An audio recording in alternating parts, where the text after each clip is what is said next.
దేవుని పరిశుద్ధ నామానికి మహిమ కలుగునుగాక. ఈరోజు ఈ వాక్యం చూస్తున్నటువంటి మీ అందరితో మా హృదయపూర్వకమైన వందనాలను చెల్లిస్తూ ఉన్నాం. మీరందరూ బాగున్నారని ఆశపడుతూ ఉన్నాం. దేవుని వాక్యాలను చూసి మీరందరూ బలపడుతూ ఉన్నారని కూడా మేము విశ్వసిస్తూ ఉన్నాం. యేసయ్యకి మహిమ కలుగునుగాక.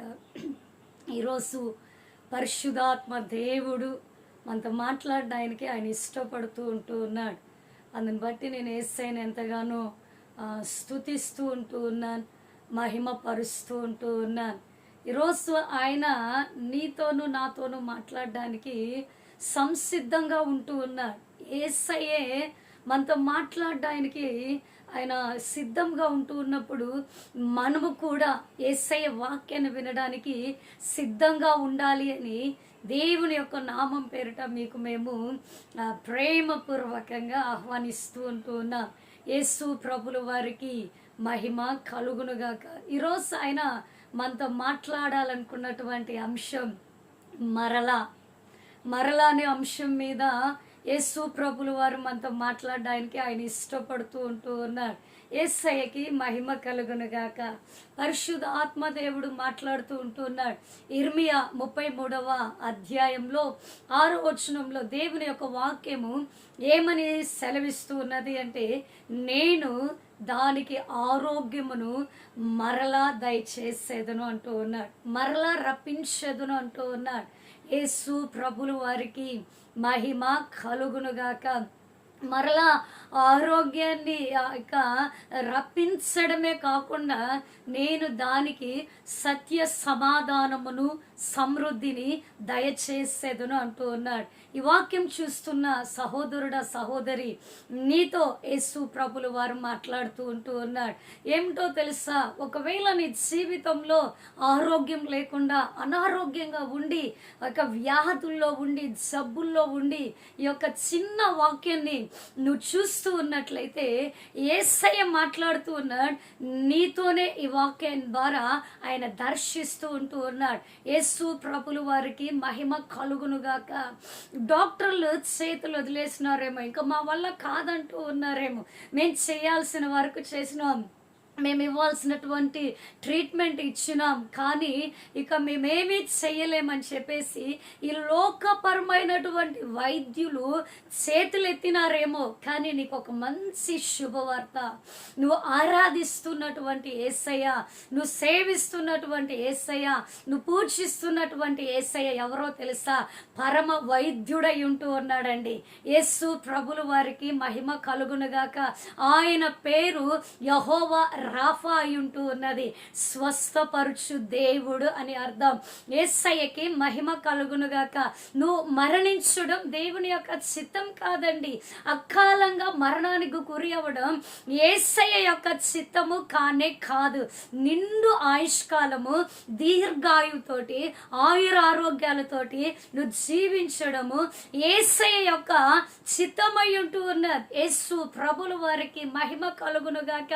మధ్యలోనే నీ తనువును చాలించి నీ పిల్లలను నీ భార్యను అనాథలుగా వదిలి వెళ్ళిపోవడము యేసయ్యకి ఇష్టం లేదు.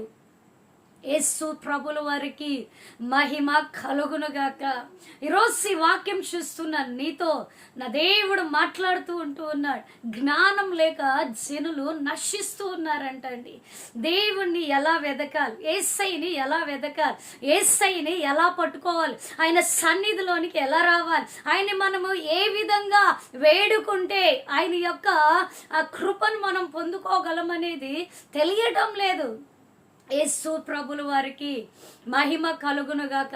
ఈరోజు ఈ వాక్యం చూస్తున్న నీతో పరిశుద్ధాత్మ దేవుడు మాట్లాడుతూ ఉన్నాడు.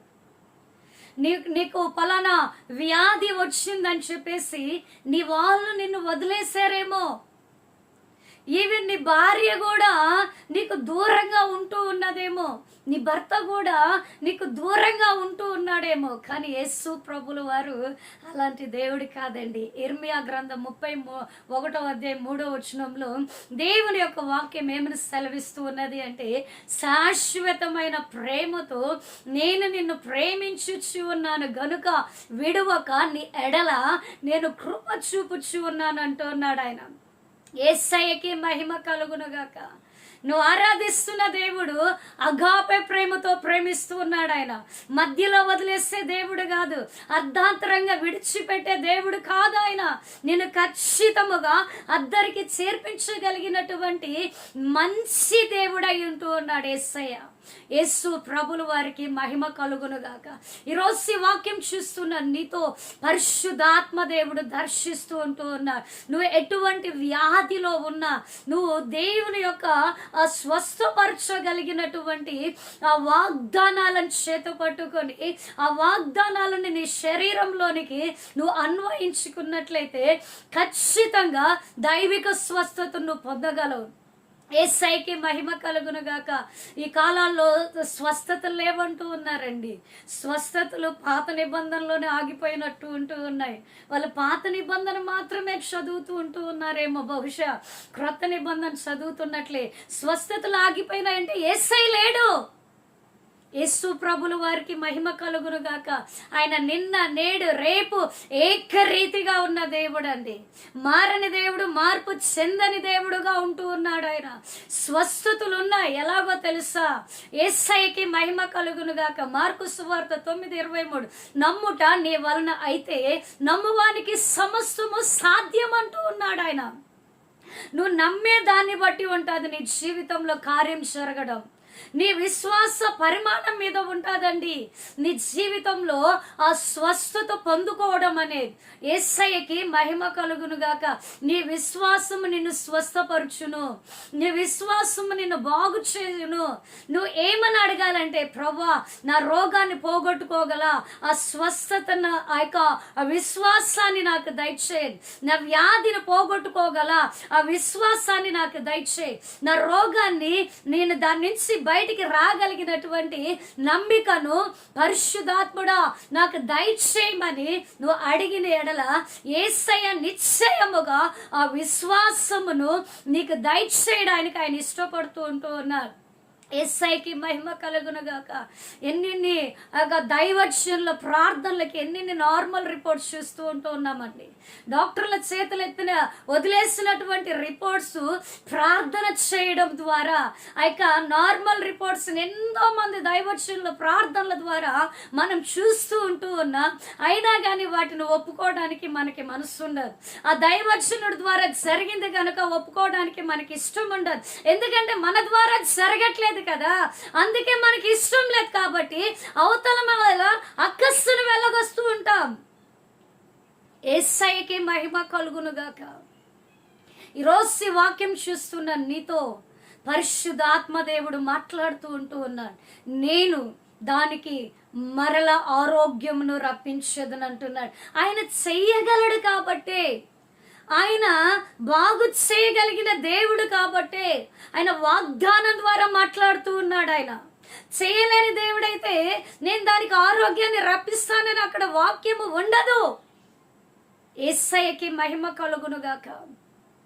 ఈరోజు వాక్యం చూస్తున్న నీతో పరిశుద్ధాత్మ దేవుడు మాట్లాడుతూ ఉంటూ ఉన్నాడు. నీకు ఎటువంటి వ్యాధి అయినా ఉండనండి, అది ఇంకా ఈ లోకంలో దానికి వైద్యమే లేదు, అయినా పర్లేదు. యేసయ్యను ఒక్కసారి విశ్వసించు, యేసయ్యను ఒక్కసారి గట్టిగా పట్టుకో. ఖచ్చితంగా నీ గాయాన్ని ఆయన మాన్పగలడు. ఎందుకో తెలుసా? ఆయన పొందిన పంచ గాయాల ద్వారా నీకు సంపూర్ణ స్వస్థతనిచ్చి ఉంటూ ఉన్నారు. యేసయ్యకి మహిమ కలుగునుగాక. హిజ్కియాను మనం చూసినట్లయితే, ఇక నాతాను ప్రవక్త వెళ్ళి నీ ఇల్లు చక్క పెట్టుకున్నప్పుడు ఆయన గోడ తట్టు తిరిగి కన్నీళ్ళు విడిచి ప్రార్థన చేయడం ద్వారా ఎలా అయితే ప్రవక్తను పంపించినాడో మరలా అదే ప్రవక్తను హిజ్కియా దగ్గరకు పంపించి 15 సంవత్సరాలు ఆయుష్కాలాన్ని పొడిగించినట్లుగా మనం చూస్తూ ఉంటూ ఉన్నాం. యేసయ్యకి మహిమ కలుగునుగాక. ఒకవేళ నీ వ్యాధి కుదరట్లేదు, నీ వ్యాధి తగ్గడం లేదు అంటే నీ యొక్క జీవితంలో ఏదో పాపంతో కూడినటువంటి బలహీనతను విడిచిపెట్టట్లేదేమో బహుశా. ఈ రాత్రి యేసయ్య మాట్లాడుతూ ఉన్నాడు. దాన్ని ఒప్పుకొని దేవుని సన్నిధిలో పశ్చాత్తాపడి దేవుడి యొక్క పాదాలు పట్టుకొని ఆ యొక్క పాపాలను విడిచిపెట్టినట్లయితే, ఆ ఆయాస్కరమైనటువంటి పరిస్థితులను నువ్వు విసర్జించినట్లయితే ఖచ్చితంగా దేవుడి యొక్క కనికరం నీ మీదకి వస్తుంది. యేసయ్యకి మహిమ కలుగునుగాక. ఈరోజు ఈ వాక్యం ద్వారా పరిశుద్ధాత్మ దేవుడు మాట్లాడుతున్నాడు. ఆయన పరమ వైద్యుడండి, ఆయన సృష్టికర్త, వైద్యులను సృష్టించినటువంటి సృష్టికర్త. ఆ పరిశుద్ధ గ్రంథంలో నుండి అనేక రకాలైనటువంటి మెడిసిన్స్ ని కనుక్కున్నటువంటి గ్రంథము దేవుని యొక్క వాక్యమై ఉంటూ ఉన్నది. యేసయ్యకి మహిమ కలుగునుగాక. ఈరోజు ఈ వాక్యం చూస్తున్న నీతో నా దేవుడు మాట్లాడుతున్నాడు. నీ యొక్క ఆరోగ్య సమస్య ఎంత పెద్దదైనా కావచ్చు, యేసయ్య కంటే అది పెద్దది కాదండి. నిన్ను సృష్టించిన సృష్టికర్త, భూమి ఆయన పాదపీఠం, ఆకాశం ఆయన సింహాసనం అయి ఉంటూ ఉన్నది. అంత గొప్ప దేవుణ్ణి మనం కలిగి ఉంటూ ఉన్నాం, మనం ఆరాధిస్తూ ఉంటూ ఉన్నాం, మనము ఆయన సన్నిధిలోకి వస్తూ ఉంటూ ఉన్నాం. యేసయ్యకి మహిమ కలుగునుగాక. ఈరోజు ఈ వాక్యం ద్వారా పరిశుద్ధాత్మ దేవుడు మాట్లాడుతున్నాడు. హిస్కియాని దర్శించి హిస్కియాకి మరలా ఆరోగ్యాన్ని ఇచ్చి ఆయుష్కాలాన్ని పొడిగించినటువంటి యేసయ్య, నేను చనిపోతానేమో, నా పిల్లలు అనాథలైపోతారేమో, నా భార్య అనాథ అయిపోతాదేమో, నా భర్త అనాథ అయిపోతాడేమో, నా కుటుంబం రోడ్డు పాలన పడుతుందేమో, ఇక వాళ్ళని చూసే వాళ్ళు ఇంకెవరైనా ఉన్నారో లేరో ఎలా అని చెప్పేసి నీ ఆరోగ్యం కంటే కూడా నీ కుటుంబ సభ్యుల ఆరోగ్యం గురించి, వాళ్ళ యొక్క భద్రత గురించి, వాళ్ళ యొక్క క్షేమం గురించి ఆలోచించి నువ్వు ఇంకాను కృంగిన స్థితిలో ఉండి వాక్యాన్ని వింటూ ఉన్నావేమో. యేసయ్య చెప్పమంటున్నాడు, నేను నిన్ను విడువను ఎడబాయనంటూ ఉన్నాడు. యేసు ప్రభుల వారికి మహిమ కలుగునుగాక. ఈరోజు ఈ వాక్యం చూస్తున్న నీతో పరిశుద్ధాత్మ దేవుడు మాట్లాడుతూ ఉన్నాడండి.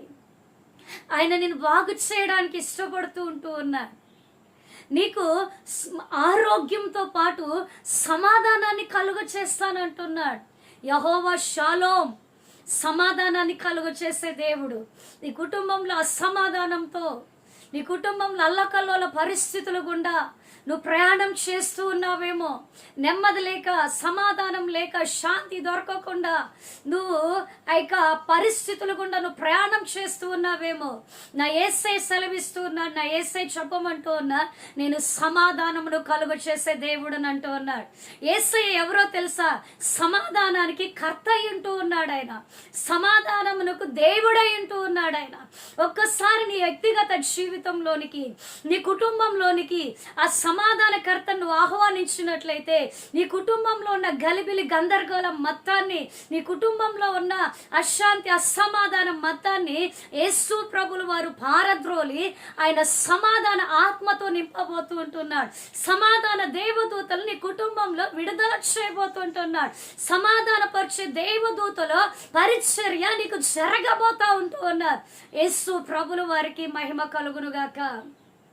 ఈరోజు ఈ వాక్యం ద్వారా నా యేసయ్య మాట్లాడుతూ ఉన్నాడు. నా సహోదరుడా, నా సహోదరి, ఆయన నిన్ను బాగు చేయడానికి ఇష్టపడుతూ ఉంటున్నాడు. ఆయన గాయాల్లో స్వస్థత ఉందండి, ఆయన ఉమ్మిలో స్వస్థత ఉంది, ఆయన స్పర్శలో స్వస్థత ఉంది, యేసయ్య రక్తంలో స్వస్థత ఉంది, దేవుని వాక్యంలో స్వస్థత ఉంది. యేసు ప్రభుల వారికి మహిమ కలుగునుగాక. నీకు స్వస్థత కావాలి అంటే, నీకు ఆరోగ్యం కావాలి అంటే ఆయన రక్తాన్ని ఆశ్రయించు, లేదంటే ఆయన వాక్యాన్ని ఆశ్రయించు, లేదంటే ఆయన ఇస్తున్న మాటను ఆశ్రయించు, లేదంటే ఆయన అభిషేకాన్ని ఆశ్రయించు. ఖచ్చితముగా నీకు ఆరోగ్యాన్ని దయచేస్తాడు ఆయన. యేసు ప్రభుల వారికి మహిమ కలుగునుగాక. నువ్వు ఆరాధిస్తున్న దేవుడు పక్షపాతి కాదండి, ఎవరికో చేసి నీకు చేయకుండా మానే దేవుడు కాదు ఆయన. నిన్ను ప్రేమిస్తూ ఉన్నాడు, నీకోసం ప్రాణం పెట్టినాడు, నీకోసం సిలువకెక్కినాడు ఆయన. తన యవ్వన ప్రాయాన్ని నీ కొరకు ధారపోస్తున్నాడు యేసయ్య. యేసు ప్రభుల వారికి మహిమ కలుగునుగాక. ఈరోజు ఈ వాక్యం ద్వారా పరిశుద్ధాత్మ దేవుడు మాట్లాడుతూ ఉంటూ ఉన్నాడండి. ఆయన నిన్ను ప్రేమిస్తూ ఉంటూ ఉన్నాడు. సంతోషకరమైన వార్త, నేను చెయ్యి విడిచిపెట్టడు బిడ్డ. స్వస్థతతో కూడిన వాగ్దానాలను నీ దేహంలోనికి అన్వయించుకో, నీ శరీరంలోనికి ఆ వాగ్దానాలను ఆహ్వానించు. ఆ యొక్క స్వస్థత వాగ్దానాల్లో ఉన్న సారం నీ ఎముకల్లోకి, నీ మూలుగుల్లోకి జ్వరబడి నీకు సత్తువును కలుగ చేస్తాదంట. యేసు ప్రభుల వారికి మహిమ కలుగునగాక. ఈరోజు ఈ వాక్యం చూస్తున్న నీతో పరిశుద్ధాత్మ దేవుడు అంటూ ఉన్నాడు. డాక్టర్లు చెయ్యదులేసినారేమో, నా యేసే చెప్పమంటూ ఉన్నాడు, మరలా అంటూ ఉన్నాడు. నీకు ఇంకొక అవకాశం ఇస్తూ ఉంటూ ఉన్నాడు నువ్వు బాగోవడానికి. నీకు ఇంకొక అవకాశాన్ని కల్పిస్తూ ఉన్నాడు నువ్వు ఆరోగ్యం చేత నింపబడడానికి. యేసు ప్రభుల వారికి మహిమ కలుగునగాక. నా దేవుడు సెలవిస్తూ ఉంటున్నాడు. మరొక వాక్యంలో మనం చూసినట్లయితే ఆమోసు 9వ అధ్యాయం 11వ వచనంలో 14వ వచనంలో దేవుని యొక్క వాక్యం ఏమని సెలవిస్తూ ఉన్నది అంటే, పడిపోయిన దావీదు గుడారాన్ని నేను మరలా కట్టుదును అంటూ ఉన్నాడు. హల్లెలూయా. యేసయ్యకి మహిమ కలుగునుగాక. పడిపోయిన దావీదు గుడారమును నేను లేపి బాగు చేసి, పోయిన చోట్లన్నిటినీ, పాడైపోయిన చోట్లన్నిటిని బాగు చేసి, ఎదోము శేషమును నేను మరలా రప్పించేదను అంటూ ఉన్నాడు ఆయన. ఆ అన్య జనులను రక్షించడానికి దావీదు గుడారాన్ని నేను మరలా కట్టబోతూ ఉన్నానంటున్నాడు. యేసయ్యకి మహిమ కలుగునుగాక. ఎవరో కాదు, నీ దేహం దావీదు గుడారమై ఉంటూ ఉన్నాను. నీ యొక్క శరీరమే దేవుని యొక్క ఆలయమై ఉంటూ ఉన్నది. కొరింథీయులకు రాసినటువంటి పత్రిక, మొదటి పత్రిక 3వ అధ్యాయం 17వ వచనంలో, మీరు దేవుని ఆలయమై ఉన్నారని మీరు ఎరుగురా. యేసయ్యకి మహిమ కలుగునుగాక. పడిపోయినటువంటి నీ జీవితాన్ని, శిథిలమైపోయినటువంటి నీ పరిస్థితులను, ఇక నా జీవితం పాడైపోయింది, ఇక నా బ్రతుకు పాడైపోయింది, నా జీవితం నాశనం అయిపోయింది, నాకంటే ఇంకా మంచి భవిష్యత్తు లేదు, నాకంటే ఇంకా ముందు రోజులు లేవు, నేను ఇక భయంకరమైనటువంటి ఊబిలో ఉన్నాను, దీనిలో నుండి నేను రాలేకపోతూ ఉంటూ ఉన్నాను, నన్ను పైకి లేవనెత్తే వాళ్ళు ఎవరు నాకు కనబడట్లేదని ఒకవేళ ఈ వాక్యం చూస్తూ ఉన్నావేమో, యేసయ్య నీతో మాట్లాడుతూ ఉన్నాడు. ఒక్క గొర్రె పిల్ల నశించడం దేవునికి ఇష్టం లేదండి. 99 గొర్రె పిల్లలను ప్రక్కన పెట్టేసి ఆ ఒక్క బిర్ర తప్పిపోయిన ఆ ఒక్క గొర్రె పిల్ల కోసము ఆయన పొదలనక, గుట్టలనక, కొండలనక, లోయలనక ఆ యొక్క విసులు వేసుకుంటూ ఆ యొక్క గొర్రె పిల్లను వెతికి దొరికిన తర్వాత భుజాల మీద వేసుకొని సంతోషంగా వెళ్ళినటువంటి కాపరండి నువ్వు ఆరాధిస్తున్నటువంటి యేసయ్య. యేసయ్య మంచి కాపరై ఉంటూ ఉన్నాడు. ఒకవేళ చెడు వ్యసనాల చేత, బలహీనతల చేత, బానిసమైనటువంటి బ్రతుకు చేత ఎవరికి చెప్పకుండా రహస్యంగా ఆ చేస్తున్నటువంటి తప్పిదనాలు నీ కుటుంబంలో ఎవరికి తెలియనీయకుండా రహస్యంగా మెయింటైన్ చేస్తున్నటువంటి పాపం నిన్ను పట్టి పీడిస్తూ ఉందేమో, నిన్ను శిథిలావస్థకు తీసుకుని వచ్చిందేమో, నువ్వు పాడైపోయిన పరిస్థితులు గుండా ఉంటూ ఉన్నావేమో, ఇక నాకు ఆశలు లేవు, ఇక బ్రతకాలన్నటువంటి ఆశలు లేవు, నా ఆశలన్నీ విఫలమైపోయినాయి అనుకుంటూ ఉన్నావేమో, యేసయ్య నీతో మాట్లాడుతూ ఉన్నాడు. యేసయ్య నిన్ను దర్శిస్తూ ఉంటూ ఉన్నాడు. యేసు ప్రభుల వారికి మహిమ కలుగునుగాక. పాడైపోయిన నీ జీవితాన్ని ఈ లోకంలో ఎవరు కట్టలేకపోవచ్చు. పాడైపోయిన నీ బ్రతుకును తిరిగి నూతనంగా నిర్మించలేకపోవచ్చు. తిరిగి నూతనంగా నీ జీవితాన్ని లేపి నిలబెట్టలేకపోవచ్చు. కానీ యేసు ప్రభుల వారు పాతవి గతించెను, సమస్తము క్రొత్తవాయెను అంటూ ఉన్నాడు.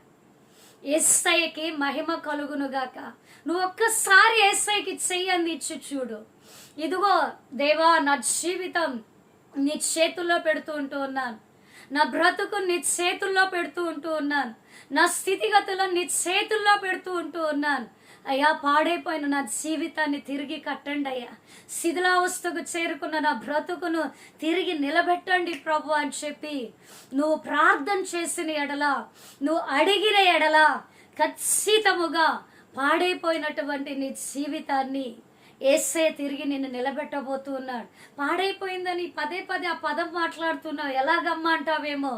వ్యభిచార రూపంలో నువ్వు చిక్కుకొని పోయినావేమో, మద్యపానంకి అడిక్ట్ అయిపోయినావేమో, అల్లరితో కూడినటువంటి ఆటో పాటలకి నువ్వు అలవాటు పడిపోయినావేమో, శరీర సంబంధమైనటువంటి కార్యాలకి నువ్వు అలవాటు పడ్డావేమో, వాటిల్లో నుంచి బయటికి రాలేక, ఆత్మ సంబంధమైన విషయాల్లోనికి రాలేక, ఆత్మీయ జీవితంలో ఎదగలేక, ఆత్మీయ జీవితంలో చల్లారిపోయిన పరిస్థితుల్లో, నీ దీపం మారిపోయిన పరిస్థితుల్లో ఉండి ఈ వాక్యాన్ని చూస్తూ ఉన్నావేమో. యేసయ్య నీతోనే మాట్లాడుతూ ఉన్నాడు. నీ దీపాన్ని వెలిగించే దేవుడు నీతో దర్శిస్తూ ఉంటున్నాడు. నేను నిన్ను ఆరిపోనివ్వను, నీ జీవితాన్ని నేను వెలిగించేదను. ఎలాగో తెలుసా, జ్యోతి వలె వెలిగించి ఆకాశమందు ప్రకాశిస్తున్నటువంటి నక్షత్రం లాగా నిన్ను తిరిగి నేను నిలబెట్టగలను అంటూ అన్నాడు ఆయన. యేసయ్యకి మహిమ కలుగును గాక. ఈరోజు ఈ వాక్యం చూస్తున్న నీతో పరిశుద్ధాత్మ దేవుడు మాట్లాడుతూ ఉంటూ ఉన్నాడండి. నీ వాళ్ళకి ఎవరికి తెలియకపోవచ్చు నువ్వు జీవిస్తున్నటువంటి జీవితం. అయితే తప్పిపోయిన నీ జీవితాన్ని తిరిగి తన వద్దకు రమ్మని దినమెల్లా నీ కొరకు 2 చేతులు చాచి ఉన్నటువంటి యేసయ్య వద్దకి రా. యేసయ్య తిరిగి నిన్ను కట్టబోతూ ఉంటూ ఉన్నాడు. నువ్వు ఎంతటి పాపంలో పడిపోయినా, నువ్వు ఎంతటి ఘోర పాపంలో పడిపోయినా, ఎలాంటి దుర్మార్గపు పనులు చేస్తూ ఉంటూ ఉన్నా, యేసయ్య వాటి నుంచి తన శుద్ధ జలంతో నిన్ను కడిగి, తన రక్తంతో నిన్ను శుద్ధీకరించి, నీకున్నటువంటి ఆ యొక్క దాసత్వం నుంచి, నువ్వు రాలేకపోతున్నటువంటి ఆ యొక్క భయంకరమైన అలవాట్ల నుండి, చెడు వ్యసనాల నుండి యేసయ్య నిన్ను తప్పించబోతూ ఉంటూ ఉన్నాడు. యేసు ప్రభుల వారికి మహిమ కలుగును గాక. ఈరోజు ఈ వాక్యం చూస్తున్న నీతో పరిశుద్ధాత్మ దేవుడు మాట్లాడుతూ ఉన్నాడు. పడిపోయిన దావీదు గుడారాన్ని తిరిగి లేపి నిలబెట్టాడు. ఎందుకో తెలుసా? నీ జీవితం మరలా కట్టబడితే, నువ్వు మరలా యేసయ్య దగ్గరకు వచ్చినట్లయితే, మరలా ఆయన బలిపీఠం దగ్గరకు వచ్చి నీవు ఆయన సన్నిధిలో చేరి పశ్చాత్తాపడి నువ్వు కలిగి ఉన్నటువంటి ఆ యొక్క పాపపు ఇష్టమైన జీవితాన్ని విడిచిపెట్టినట్లయితే, నీ జీవితాన్ని తీసుకొని అన్యజనులను రక్షించడానికి ఆయన నిన్ను ఒక పాత్రగా వాడుకోబోతూ ఉంటూ ఉన్నాడు. ఆయన నిన్ను ఒక సాధనంగా వాడుకోబోతూ ఉంటూ ఉన్నాడు. నీ దీపాన్ని వెలిగించి మంచం కింద పెట్టాడు ఆయన, దీపస్తంభం మీద పెట్టబోతూ ఉంటున్నాడు. ఆ దీపస్తంభం దగ్గరికి, ఆ వెలుగు దగ్గరికి అన్య జనులు పరుగులెత్తుకుంటూ రాబోతా ఉంటూ ఉన్నాడు. యేసు ప్రభుల వారికి మహిమ కలుగును గాక.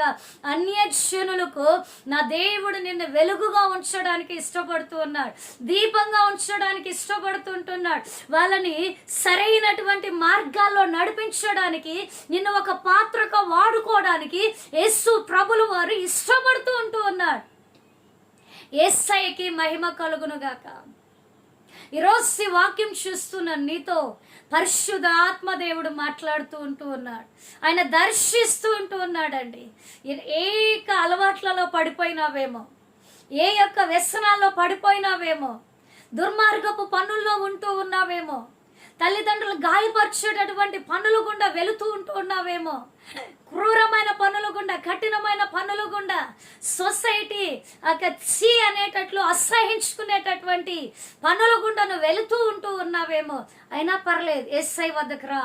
నా వద్దకు వచ్చి వారు నేను ఏమాత్రం త్రోసివేసే దేవుడిని కానంటూ ఉన్నాడు ఆయన. యేసయ్యకి మహిమ కలుగును గాక. ఈరోజు ఈ వాక్యం చూస్తున్న నీతో పరిశుద్ధాత్మ దేవుడు దర్శిస్తూ ఉంటూ ఉన్నాడు. పరిశుద్ధాత్మ దేవుడు మాట్లాడుతూ ఉంటూ ఉన్నాడండి. మరలా తిరిగి నిన్ను నిలబెట్టబోతూ ఉంటూ ఉన్నాడు. ఒక నూతన సృష్టిగా నిలబెట్టబోతూ ఉంటూ ఉన్నాడు. నూతనమైన కార్యం నీ జీవితంలో యేసు ప్రభుల వారు జరిగించబోతూ ఉంటూ ఉన్నాడు. యేసయ్యకి మహిమ కలుగునుగాక. నిన్ను నిలబెట్టి అన్యజనులకు సాక్షార్థంగా నిలబెట్టి ఆయన నామానికి మహిమను తెచ్చుకోబోతూ ఉంటూ ఉన్నాడు. నా యేసయ్యకి మాత్రమే మహిమ కలుగునుగాక.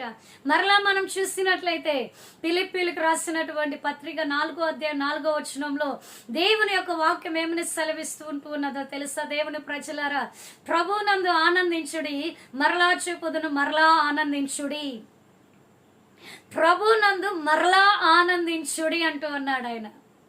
యేసయ్యకి మహిమ కలుగును గాక. హెబ్రీయులకు రాసిన పత్రిక 1వ అధ్యాయం 9వ వచనంలో దేవుని యొక్క వాక్యం ఏమని సెలవిస్తున్నదంటే, నీ తోడి వారి కంటే నేను నిన్ను ఎక్కువగా హెచ్చించి ఆనంద తైలంతో నేను నిన్ను అభిషేకించేదనంటూ ఉన్నాడు. హెచ్చిస్తాడంట నీ తోడి వారి కంటే, నీ ప్రక్కనున్న వారి కంటే, నీ ఇరుగు పొరుగు వారి కంటే ఆయన నిన్ను హెచ్చించి ఆనంద తైలాన్ని ఇస్తాడంట. యేసయ్యకి మహిమ కలుగురుగాక. సంఘాల్లో చేరి నవ్వుతే చాలు, అక్క ఏమో దేవా ఇక ఏదో దెయ్యం పట్టింది, ఏదో దురాత్మ పట్టింది, అందుకే నవ్వుతూ ఉన్నారు. ఆనంద తైలం అంటే ఇంగ్లీష్లో లాఫింగ్ అనాయింటింగ్ అండి. దేవుని యొక్క అభిషేకం నీ మీదకు వచ్చినట్లయితే, ఆ జాయ్ అనాయింటింగ్ నీ మీదకు వచ్చినట్లయితే, నీ శరీరంలో ఉన్నటువంటి, నీ ఆత్మలో ఉన్నటువంటి ప్రతి బంధకము వాటంతట అవి ఊడిపోతాయి. దేవుని అభిషేకానికి అంత శక్తి ఉందండి.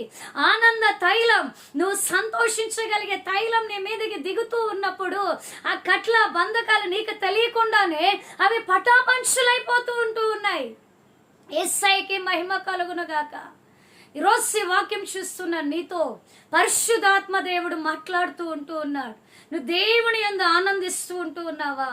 ఎప్పుడు చూసినా నా జీవితంలో శ్రమలు, వేదనలు, ఇరుకులు, ఇబ్బందులు, పోరాటాలు ఇవే తప్ప నా జీవితంలో సంతోషం లేదు, నా జీవితంలో ఆనందం లేదు అనుకుంటూ ఉన్నావేమో. అయితే నీతోనే పరిశుద్ధాత్మ దేవుడు మాట్లాడుతున్నాడు, నిన్నే దర్శిస్తున్నాడు. యేసయ్యనందు మరల ఆనందించమంటూ ఉన్నాడు. ఒకవేళ దేవుని అడుగు, ప్రభువా నాకు ఆనందించే కృపనివ్వు, నాకు సంతోషాన్ని ఇవ్వండి, నా జీవితంలో దుఃఖాన్ని తీసివేయి, ఆ నిట్టూర్పులను తీసివేయి, ఆ వేదనకరమైన పరిస్థితులను నా బ్రతుకులో నుండి తొలగించని నువ్వు యేసయ్యను అడిగిన ఎడల ఖచ్చితంగా నీ జీవితంలో ఆ యొక్క ఆనంద తైలము ఆయన కుమ్మరించడానికి సిద్ధంగా ఉంటూ ఉన్నారు. యేసయ్యకి మహిమ కలుగును గాక.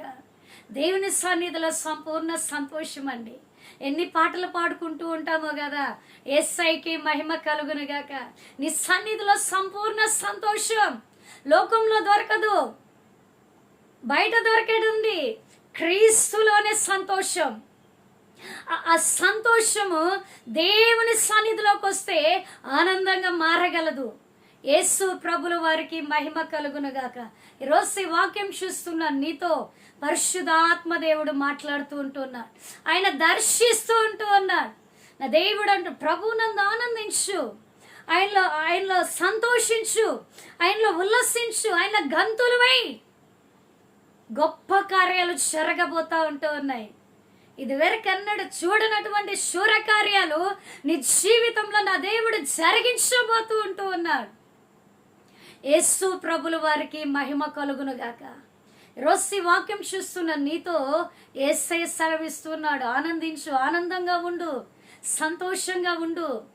ఇక జెఫన్యాలో ఉంటుంది 3:17, నిన్ను బట్టి నేను సంతోషిస్తూ ఉంటూ ఉన్నాను. నిన్ను బట్టి యేసయ్య ఆనందించాలి. నువ్వు ఏడుస్తూ ఉంటే నిన్ను చూస్తే ఆయన ఆనందించాడండి. ఏడ్చుచున్న మీరు ఇప్పుడు నవ్వెదురని దేవుని యొక్క వాక్యం సెలవిస్తూ ఉంటూ ఉన్నాను. దుఃఖిస్తున్న మీరు మీ దుఃఖం నిశ్చయంగా సంతోషంగా మారన అంటూ ఉన్నాడు ఆయన. యేసయ్యకి మహిమ కలుగును గాక. ప్రభువునందు ఆనందించగలిగేటటువంటి ఆ కృప మనకి కావాలి. యేసయ్య నందు ఆనందించగలిగేటటువంటి ఆ ధన్యత మనకి కలగాలని పరిశుద్ధాత్మ దేవుడు తెలియచేస్తూ ఉంటూ ఉన్నాడు. యేసయ్యకి మహిమ కలుగును గాక.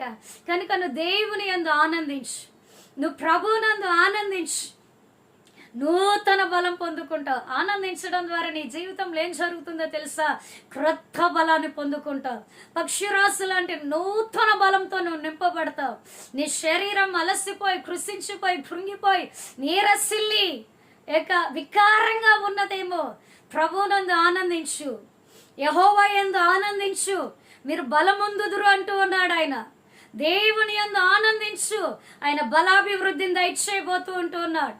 ఆయన బల ప్రభావమును దయచేయబోతూ ఉంటున్నాడు. ఆయన శక్తిని దయచేయబోతూ ఉంటూ ఉన్నాడు. నేను బలవంతురాలిగా నిలబెట్టబోతూ ఉంటున్నాడు, బలవంతుడిగా నిలబెట్టబోతూ ఉంటున్నాడు ఆయన. యేసు ప్రభుల వారికి మహిమ కలుగునుగాక. ఈరోజు ఈ వాక్యం చూస్తున్న నీతో పరిశుద్ధాత్మ దేవుడు మాట్లాడుతూ ఉంటూ ఉన్నాడు. మరలా మనం చూసినట్లయితే మొదటి సమూయేలు 3:16 దేవుని యొక్క వాక్యం ఇశ్రాయేల్ ప్రజలకు కరువైపోయిందండి. దేవుని స్వరం వినడము వాళ్ళ జీవితాల్లో చాలా నెలలైపోయింది. దేవుని వద్ద నుంచి వాక్కు రావడంలా, యేసయ్య స్వరము ఏలి ప్రవక్తకి వినబడడంలా, ఆ టైంలో ఆ చిన్న బాలుడే ఏలి వద్దకు రావడం మనం చూస్తూ ఉన్నాం. బాలుడైన సమూయేలుతో మరలా యెహోవా స్వరం వినబడుతూ ఉన్నది. యేసు ప్రభుల వారికి మహిమ కలుగునుగాక. రోజు ఈ వాక్యం చూస్తున్న నీతో పరిశుద్ధాత్మ దేవుడు మాట్లాడుతూ ఉన్నాడు. దేవుని యొక్క స్వరం వినే అనుభవాన్ని కోల్పోయినావేమో. కొంతమంది అంటూ ఉంటారు, దేవుని స్వరం లేదు, ఏమీ స్వరం లేదంటూ ఉంటారు. దేవుని స్వరం ఖచ్చితంగా ఉందండి.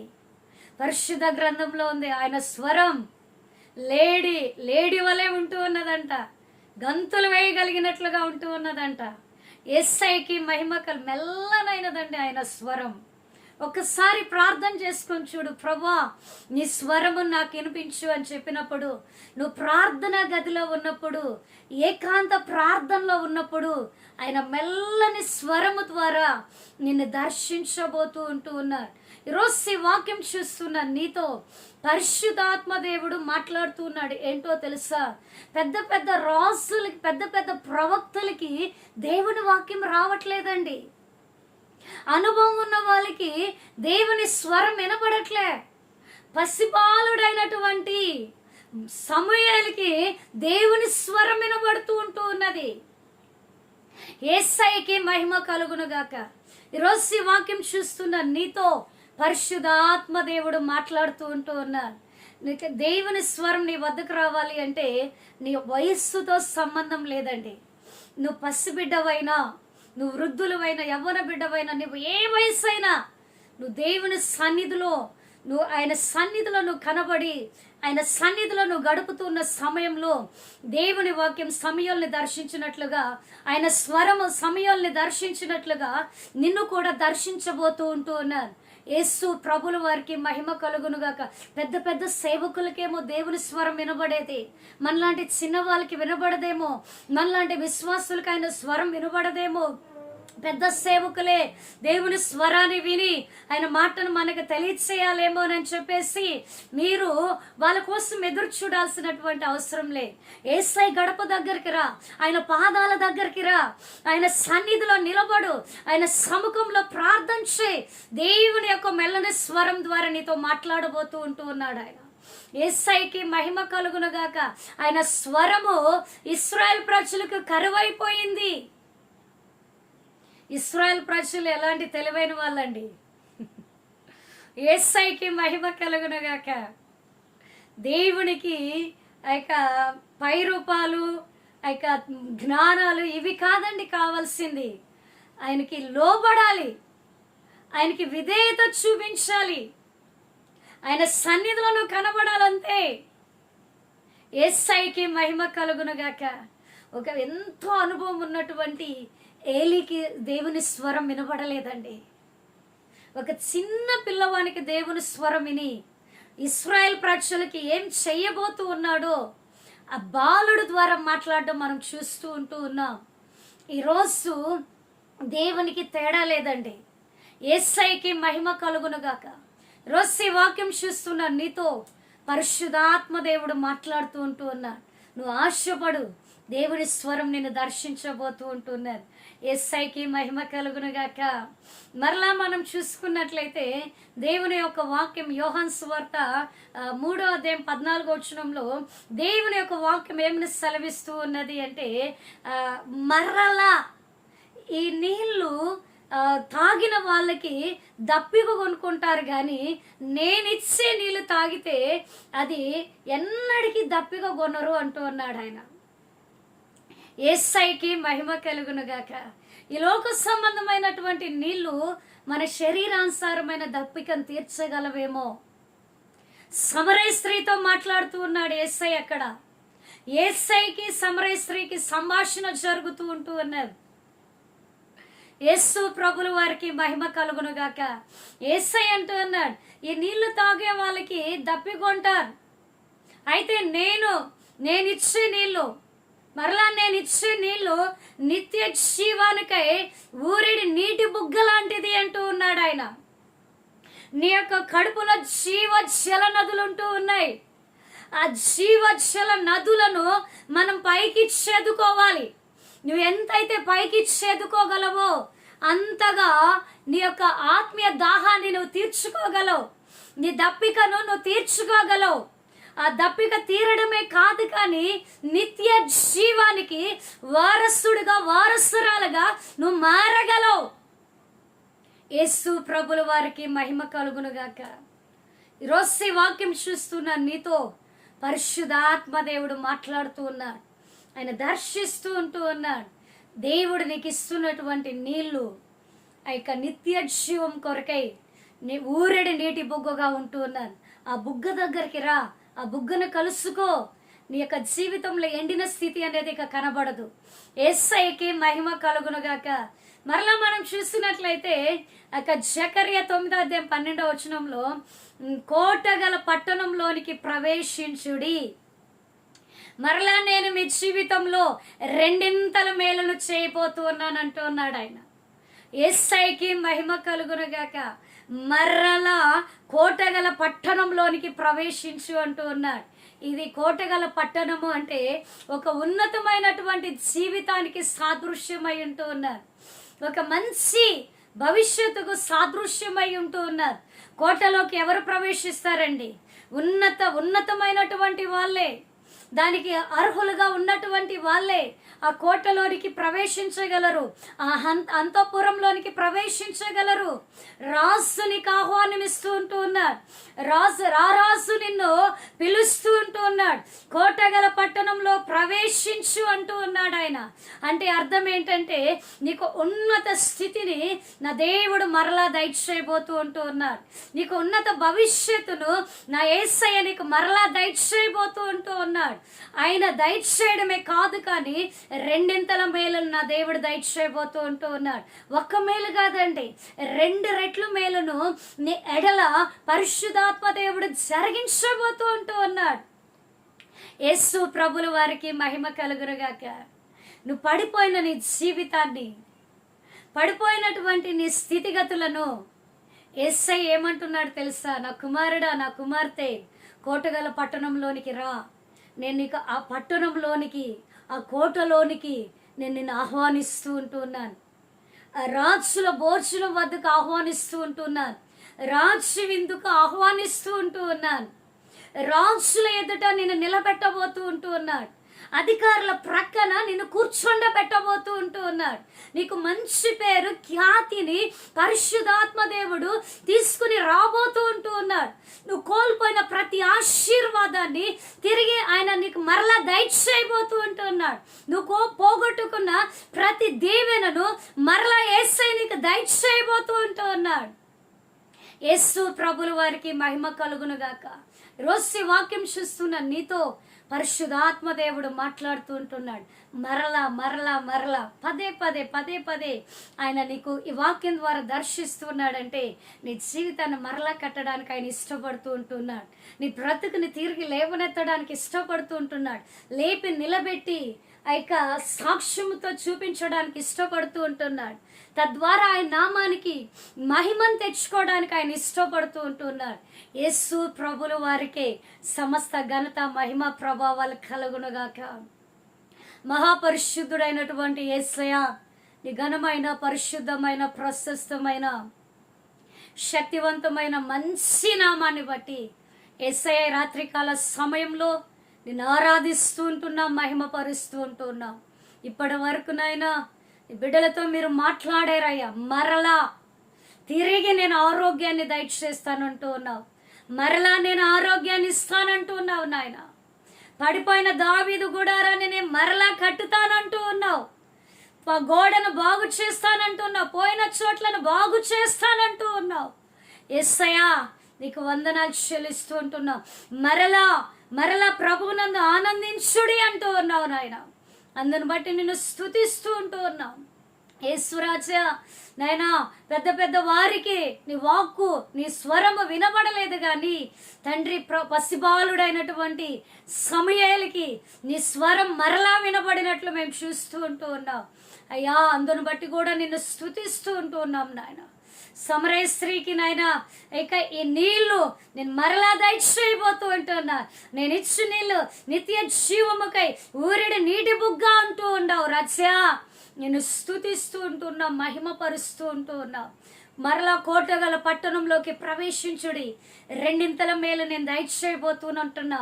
ఈ వాక్యాల ద్వారా నాయన ఇప్పటి వరకు నీ బిడ్డలతో మీరు మాట్లాడారయ్యా. మీరు మాట్లాడిన ప్రతి మాటలో శక్తి ఉంటుండగా పరిశుద్ధాత్మ నీ బిడ్డల జీవితాలను దర్శించండి.